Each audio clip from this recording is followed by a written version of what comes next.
Hello everybody, this is Hammer Striker here. We had a question come in about somebody that's using a Prodigy currently, which is this one right here, for Steel Challenge, but they're thinking about the Echelon or something in the PDP lineup. So I'm not going to spend a lot of time on all the details. I'm going to focus just on the triggers. So to save time, all of these pistols have been safety checked by both of us, so we know they're empty. So here is the Prodigy. This is what they're currently using. And from a trigger perspective, minimal take-up, almost insignificant travel, and a super light break. It's a 1911 variant. It's going to be almost impossible to beat this trigger. So let's move along to what would be, now this happens to be a PPQ. The PDP is replacing it, but fundamentally they're the same. They're the same overall design. This is a PPQ match, Q5 match 5. It's the steel frame. And the PDP is going to replace this, but I doubt the internals have changed much. So more take-up, and that's typical of a striker gun. A very light, crisp break with a little bit more travel. I would say that this comes right behind the Prodigy from a trigger perspective. And the reset is decent with a little bit of bounce after the reset and then the break. Moving along to the regular PDP, of course, that what I just showed you was a tuned version of the PPQ, which the PDP is based on. Here's the production, the carry version of the PDP. A little bit more travel. Very short, crisp break. The break on this is actually a little bit better than the Q5 for the PDP. Short reset. Reset's about the same. Minimal take-up, and then the break. And then, of course, the other one they were talking about is the newish Springfield Echelon.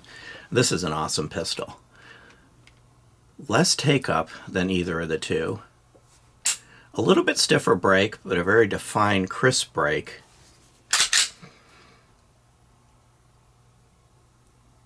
Little bit hair longer reset than the PPQ or PDP.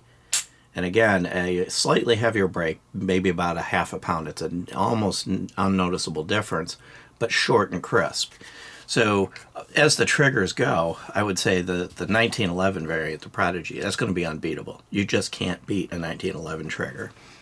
And then depending on whether you like a very defined break or whether you like a little bit softer break, is going to kind of put the difference between the Q5 or PDPs and the Echelon. From a feel in the hand, the Echelon is very comfortable. It's kind of got a nice contour to it. It fits well. Nice up under there so that the beaver tail is going to protect you from the slide bite.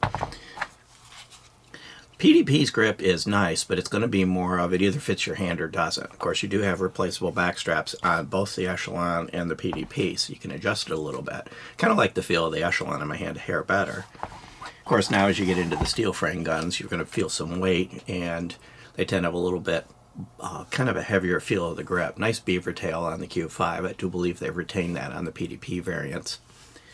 And then, of course, we have the 1911.